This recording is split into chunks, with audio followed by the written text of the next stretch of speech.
Okay, welcome to part two. I think I was right here.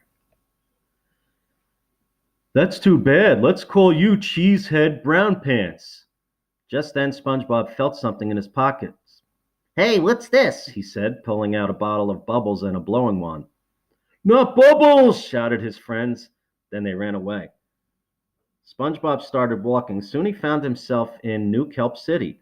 Grr, his stomach began to growl loudly. He needed food, but he didn't have a penny in his pockets. There was only one thing to do: get a job. But his fantastic bubble blowing skills made every employer run away in fear. I don't understand, thought SpongeBob. Is there something wrong with this place, or is it me? SpongeBob began walking around the city aimlessly. To cheer himself up, he took out his trusty bubbles and began to blow.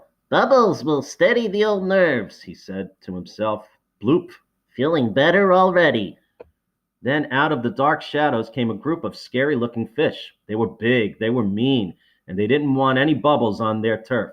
They called themselves the Bubble Poppin' Boys. They tried to catch SpongeBob, so he ran away as fast as he could. Then SpongeBob had an idea. He blew the biggest bubble ever and caught the Bubble Poppin' Boys inside. It floated far, far away with them inside, never to return. Citizens of New Kelp City flooded the streets with bubbles in celebration.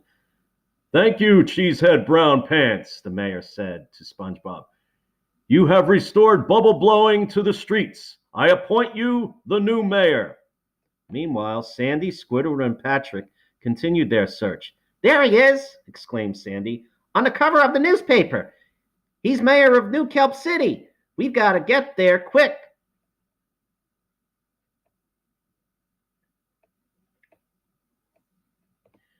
When Sandy, Patrick, and Squidward got there, they were shocked by what they saw and heard. Citizens of New Kelp City, announced SpongeBob over the microphone. I'm not exactly sure what a mayor is, but as long as I am wearing this hat, I will always be safe to blow bubbles in New Kelp City, or my name isn't, Cheesehead Brown Pants. Cheesehead Brown Pants, said Sandy. Who are you? Asked SpongeBob. We're your best friends, said Patrick. Sorry, all I remember is hitting my head, blowing some bubbles, and now, poof, I'm mayor. You must have lost your memory when you hit your head, said Sandy. Come back to Bikini Bottom with us. We're all real sorry we yelled at you, buddy.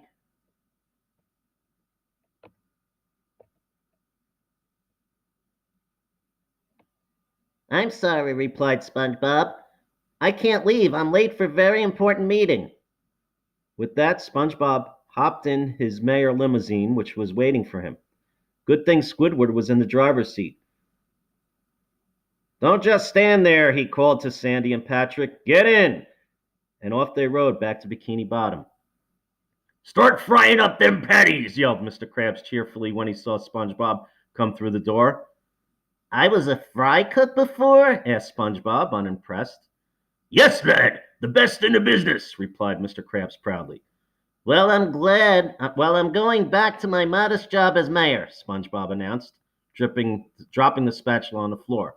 New Kelp City needs me.